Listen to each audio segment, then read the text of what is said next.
Good evening, everyone, and welcome to the Wedding Extravaganza 21 Very Special Experience. I'm Nancy Campana. I'm the owner of Nouveau Event Planning, and we normally produce our wedding shows at the Caboto Club in January, the Wedding Extravaganza show, and in September, the fall wedding event. But this year, of course, things are different, and we've planned the very special experience week.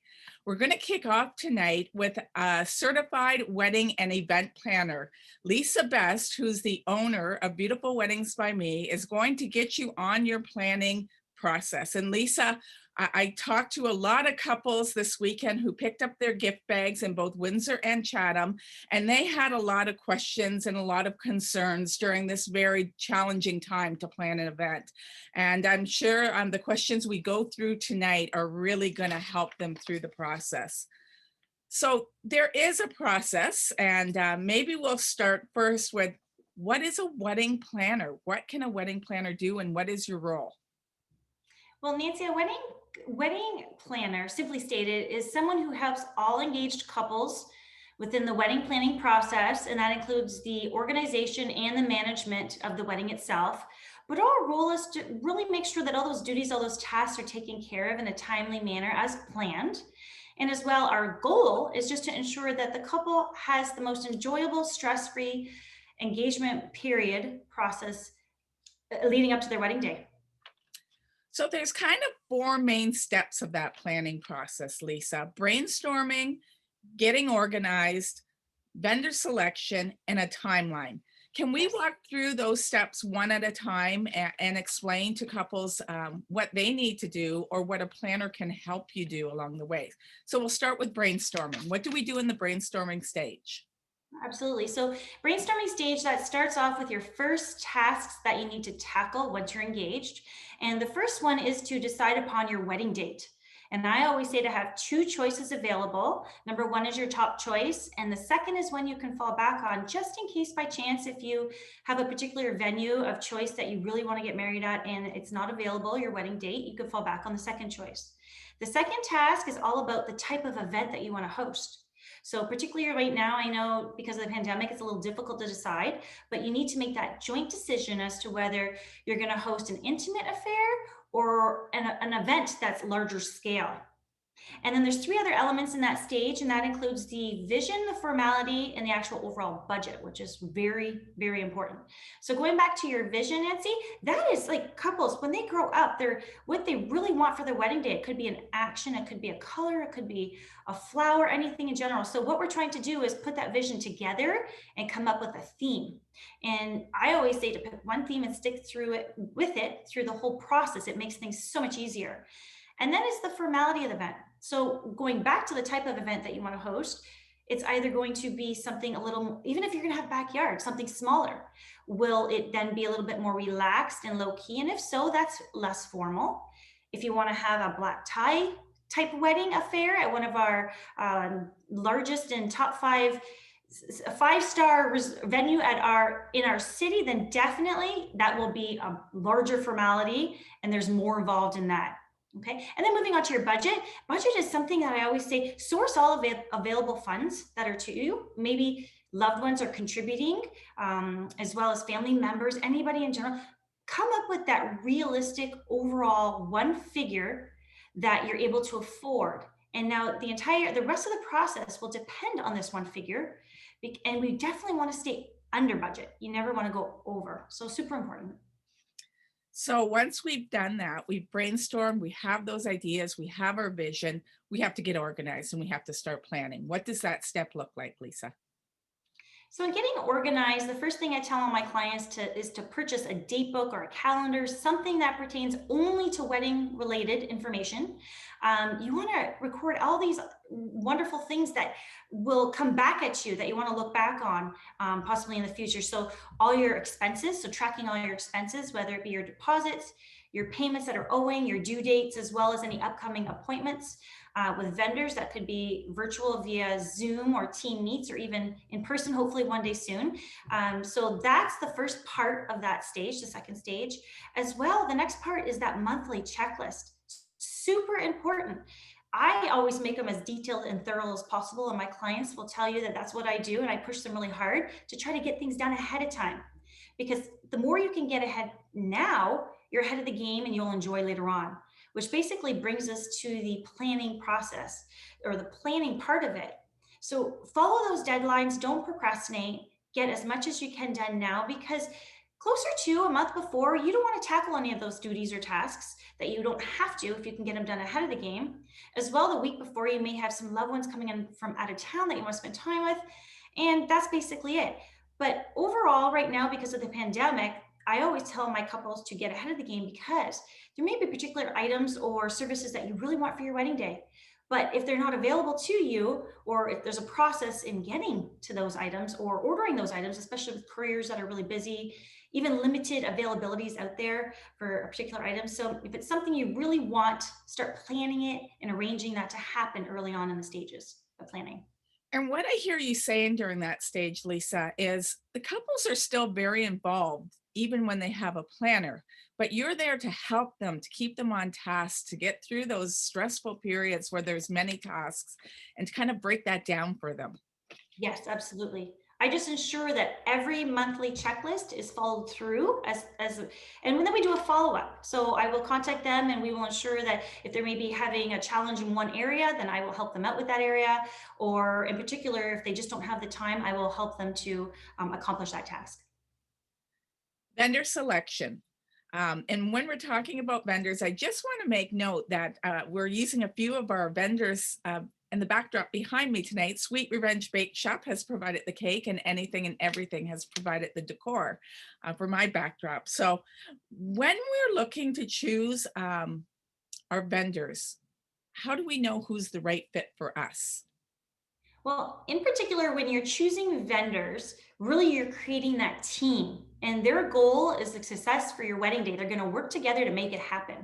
So, what I always suggest is for couples to look online once they have that vision and start bringing out your Pinterest boards, all those ideas, and start looking online and researching your vendors really good and pick possibly three in each category, whether it be photographer, a baker, a videographer. Just really look at what they have to offer, what they've done in the past. And if their style fits within your style, then definitely they may be the one for you.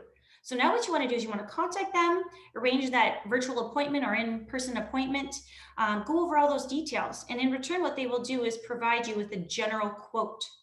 And once you receive that quote, you just want to look at it and say, number one, did it fit in my budget? Number two, did I really, really like this vendor, but it's over budget? Can I bring some items down to make it fit within budget? And most importantly, you want to look at that vendor and say, did I connect with them? Did I have that connection? Did that intuition of saying, I can confide in them for my wedding day? They're definitely going to pull through and I want them. Nancy, though, a couple things though, when we're discussing vendors, particularly like number one, the contract. You want to read their contract very carefully. You want to see if there's anything you could possibly omit. There may be inclusions that don't apply. So if there's anything that you want adjusted, don't be afraid to contact that vendor. Again, we have so many amazing local vendors and they're very cooperative. They'll be able to work with you in making those adjustments and just ensure that both parties, yourself and their vendor, both initial, besides every single adjustment. And as well, you always have mutual agreements. That's normal, or verbal agreements, and you want to just make sure that those are noted, so they're not forgotten. You may be promised things for the day of, so it's nice to be able to have that in correspondence via email or even included on that contract to make sure. And the last thing about vendors that I can give a little bit of insight into is that deposit. So once your vendor gives you the deposit or the fee that's due up front, you want to look at that. And by chance, if it looks a little steep, or possibly if it's half the amount owing, you may want to just contact them and question it. I'm sure they have a perfectly logical explanation for it. But reason being is because for 2021, we don't know, right, Nancy? So in case by chance we need to postpone the first time, second time, and that vendor is not going to be available for that particular date, you may be losing out on that deposit. It may be non-refundable. There may be no agreement or negotiations that they're able to provide to you. So in that case, you have to be careful and don't be afraid to ask. Yeah, and I think, I mean, that 2020 brought to light contracts in our industry really tenfold, Lisa. You know, we all deal with contracts, and the contract protects both the business and the couple getting married. But I think that contracts have never been so important. And moving forward, I think it's something that couples and businesses will both be more aware of to ensure that it protects both of them. Timeline. Tell me about a Absolutely. timeline. Yes. So So the timeline is the actual final phase of stage 4. So what that is all about is actually, this is the success of your wedding day. If you have a flawless flow of events, definitely you have done your planning right. So the timeline is all about halfway through your planning process, coming together and getting all your dates and details and contracted information, putting it together in an Excel spreadsheet, possibly even contacting your venue. They may have some input as well that they want to include. Anybody that's involved in the wedding planning process might have ideas as well. So basically, you're putting your entire day down on paper. And closer to your wedding date, you may be starting to confirm these items. And as you do confirm them, you want to revisit that timeline. You want to revise it as appropriately as possible and then confirm it and finalize it. Once that's finalized, now you want to contact all your vendors. This is so important because you don't want to assume anything the day of. You want to keep everything fresh in the mind, and that's also peace of mind for your wedding day. So just to make sure that all those verbal agreements, everything has been discussed. Again, it will help you to enjoy your day. what's the best advice you can give couples who want to plan their wedding their way without having to follow traditional wedding rules or maybe things that their family expects them to follow? Sometimes there's cultural traditions or religious traditions within a family that's expected. But if couples want to do things a little more their own way, what's the best advice you can give in that case, Lisa?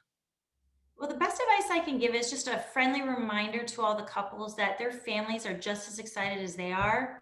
They've been probably waiting for this day for such a long time. They just want to be part of that planning process. So, in saying so, just respect and listen them to what they have to say, even if, regardless, you've made up that final decision or you plan to make that final decision. Another thing to consider is who financially is funding your event. If they do have a part of that, it's very nice to be able to negotiate and come up with a mutual agreement that satisfies both parties. And I'm sure it always works out in the end for sure. But overall, in terms of rules between outdated guidelines and we're comparing them to modern day nuptials and what couples really think a wedding is supposed to be, there's not one particular blueprint that's going to work for everybody. So in that case, as a wedding planner, I always say wedding etiquette is never set in stone. So you're able to adjust it as you see fit as a couple. However, there are particular rules that should be followed. And Nancy, there are just a couple of them I'd like to mention, if that's okay, that actually I see a lot of couples that they don't follow these ones in particular. And that would be, so our guests, your guests in general that you're inviting, if you plan to invite them to pre-wedding functions, you just want to ensure that you intend to invite them to the actual wedding themselves. Very important. As well, by inviting guests, you want to invite them properly. You want to invite them via invitation or wedding website. You never want to invite them via social media or text or even last minute. And any gifts that are given, you definitely want to write a personal handwritten thank you note in return to the gift giver within 30 days if possible. So truly overall, in terms of families and traditions and religions, your wedding day is something you have to look back on and say that was the best day of my life and I planned it as I saw fit and I enjoyed it and that's what I really wanted. So it's definitely up to the couple to make the overall end decision. I'm going to ask you about that thank you note that you mentioned about getting out within 30 days. Sometimes couples give a guest a favor with a little thank you on it. Does that take the place, in your opinion, of a thank you note, or should a handwritten note still go out after the wedding? Wedding etiquette does suggest that an actual formal written thank you note should be returned to your gift giver or guest afterwards, after the wedding, as well, because not only that, but they've put a lot of time, they put a lot of money into your event, they've attended gracefully, they've given you a gift as well. So in return, it's nice to have that little thank you, actually, Nancy. I love that little extra detail that's on the actual place setting or somewhere, on that gift that they're giving. But yes, a thank you note should be also returned as well. We're on the same page there. I make my kids still to this day sit down and write thank you notes when a gift's been given for a very special occasion. Um, What are the important. top 3 pieces of advice that you would give couples in order to enjoy their wedding day as stress-free as possible? And, I know this is a day couples really can work themselves up into a frenzy, but your wedding day can be stress-free. Yes, it definitely can. And that goes back to the wedding planning process. And, it's the most important throughout the whole engagement period. So it goes back to the monthly checklist again. The more you get done before, the less tasks you have to tackle before your actual event, the week before, the month before. You want to start relaxing and enjoying. So, in doing that, you have to get those tasks done, check them off. As well, vendor confirmation, never assume anything, because you definitely want to make sure that everybody's on the same page and the day of is going to happen exactly as you have planned. And in order for that to happen, you have to make sure that everybody knows what's expected, right? And you will know too as well. So you won't be thinking about it the entire day of the wedding. And the last thing is that timeline. That's everything. So that's where a wedding coordinator actually comes in. And in case a couple doesn't or does not plan to hire a wedding coordinator the day of, that's okay. I always say to delegate the duties to loved ones, friends, possibly they don't actually have a particular role in the wedding day. It's nice for them to be by your side to support you. I'm sure they'd love to do it. Just ensure that all the events run smoothly. What tasks, do you take care of on behalf of couples that they are pleasantly surprised by when the wedding's all said and done? This, Nancy, comes down to, I believe, my couples are most grateful for all those little details that are taken care of, for sure. All those little things and being behind the scenes. So if there's any sentimental items, any memorial items, possibly of loved ones passed, as well, it could be just anything in particular that they want present the day of their event. So I always tell my clients to give me rehearsal night, any of these belongings, I will set them up for them. Prior to my departure, I will collect them, clean them if need be, put them in their original boxes, and place them under the parents' table or behind the head table sometimes, just to make sure that nothing is left behind. I have an example actually of a bride who really had this cherished item. It was a heirloom that was passed on generation to generation. And she really wanted this incorporated in her day somehow. It was so special, so much value to her. She left it in my trust to set it up, and I put it in the overall tablescape of the head table, right beside actually the toasting flutes that her grandma gave her that just passed. And this here was placed perfectly knowing that she will see it upon her arrival. So when the wedding party did arrive actually at the hall, Nancy, it was so nice because they came and they were mesmerized. Their vision came to life. Our team did such an incredible job. The decorated the floors. Everybody came together to do such a great job. So when the actual bride went to the head table and placed all her items down, she knows that her heirloom was in place, and she was in awe. She just had this biggest smile, and tears started to flow, and tears started to flow down my eyes as well. And I just think like that was still one of the most cherished memories that I have of my career being a wedding planner. So being a wedding planner, being 2 steps ahead is so key, and timing is everything. It's even having grandparents, grandma, grandpa, anybody who's wheelchair restricted in the proper location, set up, ready to go prior to any start of, special speeches or toasts, even special bridal dances. So those are things that I like to make sure of, because later on they're going to look back and these are the moments they're going to say, you know what, grandma didn't miss that. And this was so special to me and memorable, and again, just priceless. What is the one most surprising change that you've seen during 2020 as weddings scaled back and scaled down? So despite the overall panic, I think that, these sudden changes that we needed to do in 2020, what I found was super surprising was that the time that was endured by couples themselves, they had the opportunity to really quality time to spend with one-on-one with each and every single one of their guests that was present. So they were able to laugh with them, talk with them, tell stories and dance with them. It was just really, really nice, and so memorable for everybody as well.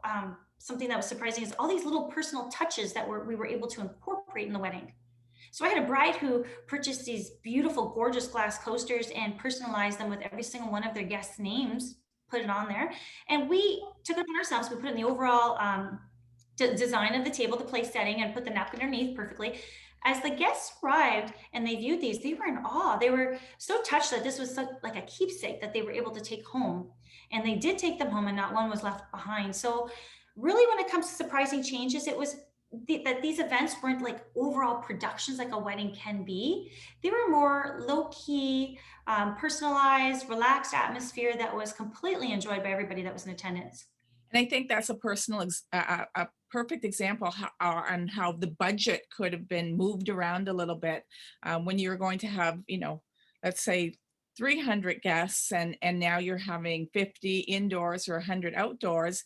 You might have that same budget and be able to really do some special things, which was very nice to personalize weddings this year. Very true. Very true. What are some of the top trends that you see in weddings for this upcoming season? Oh, okay. It's going to be actually exciting. 2021, number one, Pantone color of the year is bright, illuminating yellow. So exciting and cheerful. I think it's something that we definitely need to lift our spirits a little bit more. As well, it's paired with gray, Pantone gray. So I have a couple clients that are utilizing this theme or this color palette coming up, and they're pairing it with metallic details, some translucent accents. So very cool. I am so excited to see it happen and the overall vision of it. As well, actually, I just had a call yesterday. I see so many quickly planned nuptials of clients that have two dates. They're still working on two dates. Nothing is set in stone. There's not one that's confirmed. And I think it's because, Nancy, in 2020, all this, because of even the change of events, all the last minute things, that we were successful in hosting these events. And so they're not afraid to make any last minute decisions. And in doing so, they just want to get married and move on to the next phase of their life, truthfully. As well, meaningful celebrations. So we're still going to non-conventional spaces and hosting our events there, like backyards and cottages, any venue that has open space that's available to rent. This includes vineyards too and golf courses. So really nice. This couple here doesn't want to invest the time in plan B. They just want to move on and enjoy their day. Just plan A and that's it. And the last trend I see happening quite often actually is because of these smaller intimate events is caterers are they're basically catering to their clients based on their requests. They're making these unique menu items, options that are going to be available to them, and still following all these safety guidelines and protocols as well that need to be in place because of the pandemic. So And it's going to be. speaking of those, that's our next step. With the uncertainty of the size of guest lists due to the evolving restrictions on gatherings, and we know, we're in tighter restrictions right now. What's your best advice to give couples who are getting married in 2021? And I think you might have answered that a little bit in the last question, but I'm sure you can expand on it.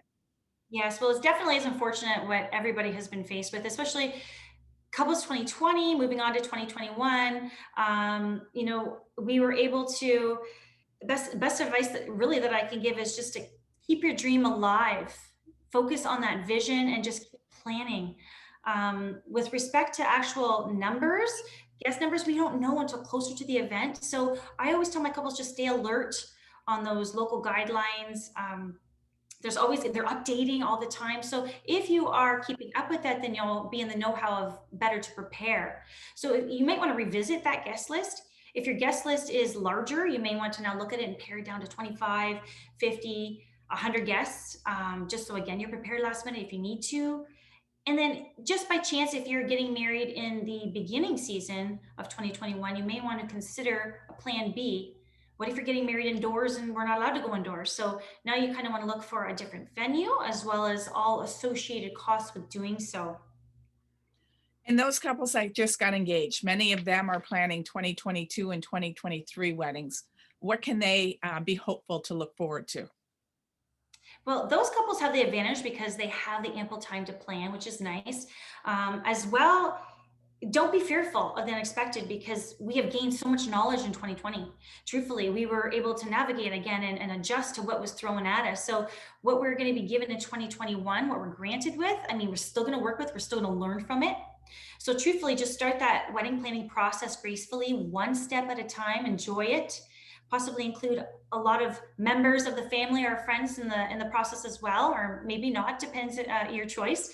But just because you have this time to plan, you will be further prepared in the future. So it gives you time, and timing is everything again. So this will allow you to enjoy that day more stress-free and relaxed. Micro or mini weddings, what's the difference? Okay, so this is the fun part. So, of course, it's a new trend. So, mini weddings, me in particular, calling them mini monis. These include more less formal events that have 10 guests or less. Truthfully, what you're doing is you're inviting only the nearest and the dearest to you. Um, we're just the details are so minimal. So in doing this, if you are planning to have it, something to the idea of the new virtual wedding is something you might want to keep in mind, because in doing that, you'll be able to only have 10 guests at your mini moni, but now you'll have all the others still incorporated in that special day. So in doing that, you definitely want to have somebody to man that operation. It could be even your DJ or photographer, videographer, somebody who has knowledge with the operating process of it. So it's something to definitely think of. But really, these couples that are getting married in this type of a mini ceremony, they're getting married on their own wedding date, but they do plan on having a bigger bash later on. So it's something that they're going to consider later on. Now, a micro wedding is 50 guests and under. We're including now full-on nuptials. We're still being able to bring in some trends and traditions, which is kind of nice. Because it's a smaller event, you're saving more budget-wise, but you're really able to maximize that dollar per person ratio, which is kind of nice. Cancellation versus postponement. Can you clarify the financial repercussions of that? Yes, so cancellation versus postponement. So canceling a wedding, you may be forced to cancel a wedding, which is completely unfortunate. And in doing so, you should be granted back any payments or deposits that you have given to them to your new date, if possible. Somewhere else, plan B. Now we got a plan, right? We have to think of a backup because of this being canceled. Another reason why you may be canceling is because you're choosing to cancel. And you have to be careful with this because you may not be refunded any amounts owing to you by canceling your event. There are a lot of repercussions in the situation of doing so, so we want to be careful there. Now, when you're postponing, just a reminder that there's so many policies in place that before you actually make the final decision of doing so, you definitely want to find out what you're going to be out or if things are transferable. So in this case, the first time, if you are postponing for the first time, yes, most vendors are being so gracious and being able to transfer that over to your new date. If it's your second time around, you have to be careful because there may be the possibility that there's going to be no exemptions made by transferring over those funds. So please be careful because these are investments that, a wedding is your biggest financial event of your lifetime. So you have to be careful in this scenario as well. In considering to postpone, yes, if you do have a lot of children or elderly that you plan to invite that will be attending, that it is very wise because safety comes first right now. It's a priority. So that may be something you want to consider in postponing.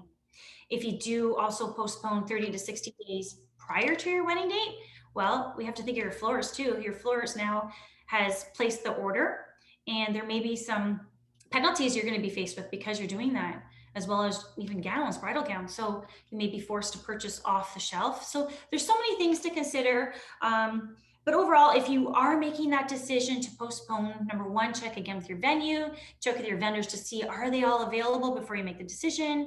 Again, these vendors are small businesses. They're going to probably refund if they can, but they're not always going to be able to afford to refund everybody. So you have to just be careful in that aspect. But Nancy, actually, overall, I think we need to work together in this to help out all these couples and ensure the safety is first protocol. But I did find in 2020 that vendors were so amazing in trying to accommodate. They really stood behind their clients and felt for them and the difficulty of making those decisions. So it was really nice to see. I was so grateful. And again, we all came together to ensure that these couples were taken care of in some way or form. Yeah, I know a lot of the vendors, if for some reason there was a postponement and they couldn't do the date, they at least offered products. So whether it was, your banquet venue offering food for your engagement party when that happened, or your rehearsal dinner, or photographer doing, some photo sessions for you. So I think, it seems like both the vendors and couples worked very, very well together through 2020, and everyone was very understanding of each other's position. Yes. I have one more question, and then we're going to go to the questions that have come in the chat, Lisa. So, second marriage protocol. Okay. So In this case, there's different scenarios, so we have to kind of consider all cases. So there could be one person who has previously been married, or both within the couple that have been married before. So let's talk about timing. If you have previously been married within 5 years of your new date, then you definitely want to consider etiquette wise something more smaller and low key again, maybe more intimate. In terms of that as well, religions, you want to kind of be respectful now that you have been married. I mean, there may be more guidelines and protocols in place as well on that end. I know that the house of worship, usually churches, they will not allow you to celebrate your wedding ceremony now in a church. So there's different situations. You always have to look into it once you decide upon that new wedding date. As well, children, if they're involved with previous marriages, if they're younger, it's kind of fun. You can include them in the wedding process as well, or the day of, which is kind of neat. If you have teenagers, something to consider sitting down and talking with them, because I know how teenagers can be.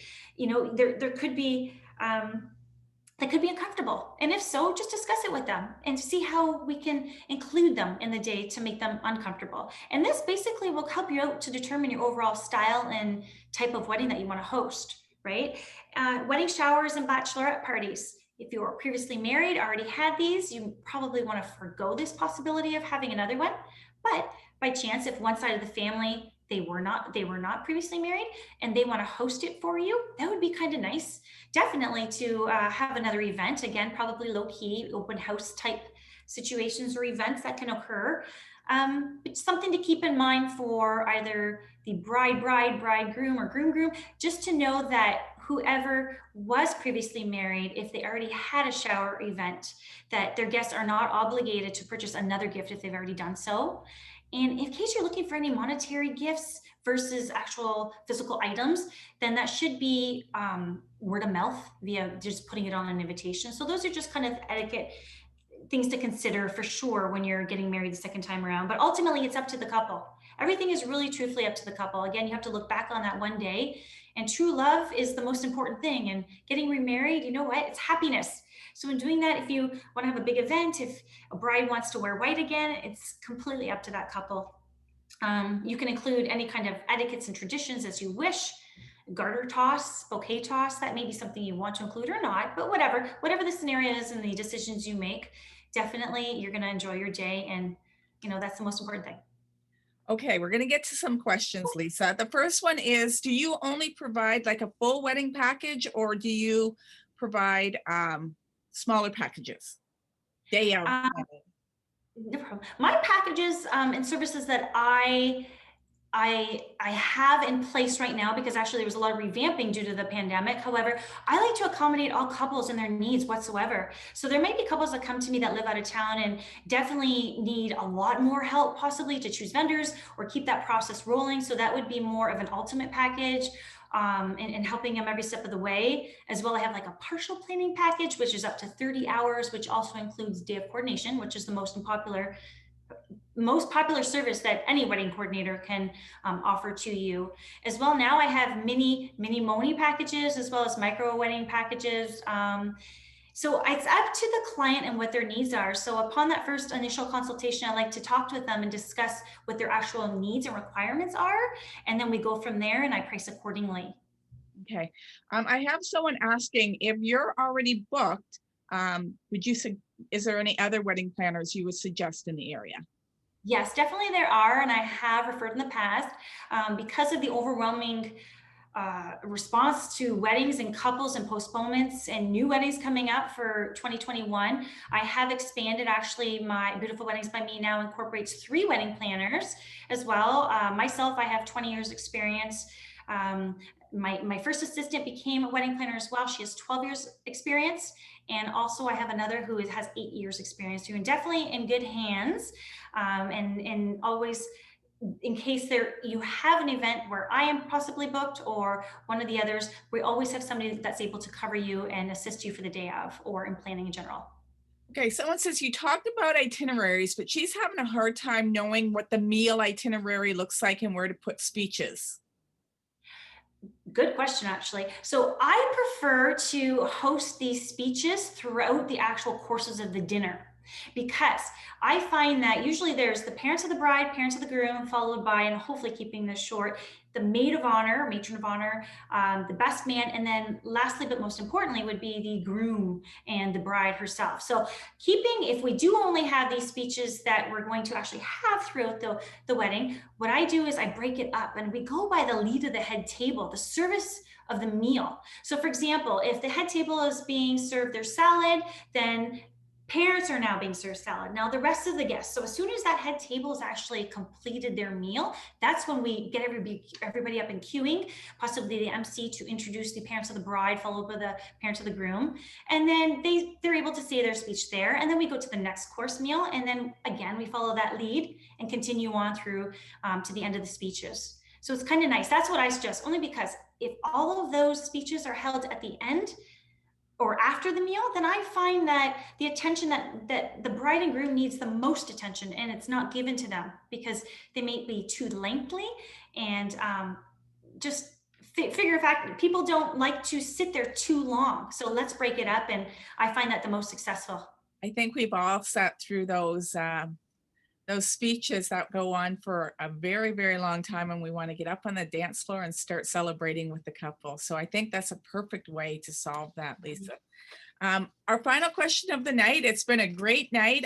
We have a full week of wedding planning workshops ahead of us. So the last question we're going to end with is, what services do you take care of on just the day of wedding package planning? What services do I do? Yeah, so what services do you take care of the day of the wedding planning only package? Day of wedding. So basically this entails, okay, so anybody that I actually discuss with, what I say is if you're interested in hiring a day of coordinator, is just give me all your information. So to date, so basically we have that initial consultation, and then I like to keep up with my clients. I don't really particularly like the month of coordination where I just touch base with them. Then I like to know in the how of what's happening, so I'm aware of what vendors they've chosen. So I always say, give me all your contracts. I like to review them ahead of time, even start that timeline going for the day of coordination, just so that we're prepared in case there's any, again, last minute changes or any adjustments that need to be made. And then we will keep going back and forth. And then a couple of weeks prior to, we will confirm, set everything in stone, myself with my clients. And then I am the one actually that I like to touch base with the vendors and ensure that we're on the same page, right? So basically being a team leader, I'm ensuring that this team is performing their tasks as planned, and everything that's incorporated in that contract is being adhered to. Come the day of, then I'm there from morning until night. Wedding coordinator usually does not attend the actual pre-ceremony locations. So if it's the bride's house or the groom's house or the place of preparation, we're not there because we find that more attention needs to be made at the actual venue itself, especially with larger events. So we're sure that they were there first thing in the morning before that layout is actually completed, just to make sure the tables are in place, the dance floor is spaced as properly as possible, as planned. Like the bride and groom may want a particular size of the dance floor. Now, this is actually a funny story, Nancy. Sorry, I know we're running out of time, but one of my bride's goals in the past was just to have that big dance floor. And she did have a smaller wedding, so that she had ample space available. So yes, I did show up, and that dance floor was a little bit tight. So I ensured that with the overall cooperation of the venue themselves, we made that dance floor bigger. So that is a particular little detail and that I've learned from, and I just ensure that takes care of the day out. So as well as the layout is making sure now the decorator, the cake baker, everybody's showing up on time. I like to be at the actual ceremony location 1 hour and a half prior to, as the groom and his groomsmen arrive 1 hour prior to. So ahead of the game, making sure everything's set up, everybody knows where to go and what's expected of them for the ceremony. You know, the procession, lining everybody up, having it rolled out and rolling, paying any vendors that need to be paid that day. After the ceremony, we help out a little bit with the post-ceremony pictures because it can get overwhelming if there's a large group. Mm-hmm. And then we head over to the venue, and then we're there just to make sure, again, that any last minute details are set up and ready to go, as well as lining up that receiving line, opening those doors, ensuring that no guests are entering prior to. It keeps going on. So, you know, after that, there's a lot to do the day of. Definitely a lot to do the day of. So yes. From beginning to end, to ensure that everything is followed through on that timeline is the most important thing. And when you're saying all this, these are things that the bride and groom, or a lot of times mom and dads, have to take care of. And I know hiring someone like yourself to take care of those details just really can make the day so enjoyable for any family members or the bride and groom themselves who were thinking that they were going to or wanted to take care of these things, and it really gives them the chance to enjoy the day. So Lisa, I can't think of a better way to kick off our first night. I think that you've really given everyone a lot of great advice to start their planning, or if they're planning, an after party because they got married next year, or they're just kind of holding off on what they're doing for 2021. You've given a lot of great advice. I want to congratulate you on 20 years in business. That's amazing. You've been a customer of mine in the wedding shows, I believe, for all of those years or most of those years. So thank you. And we're going to put your contact information up, Lisa. And we're just going to let couples know that that information that we are putting up, we're also going to email to you. And there'll be a click over that you can go right to Lisa's website from there. And her phone number and social media information will be up there. So please reach out to Lisa. I know you want to help, Lisa. Yes, absolutely. Okay. Thank you so much. Have a good night, everyone. We'll see you tomorrow for our 12:30 workshop. Our whole workshop schedule is online for the week. Go to weddingshows.com to check it all out. Thank you. Thank you. Happy planning. Thank you. Have a good night. You too.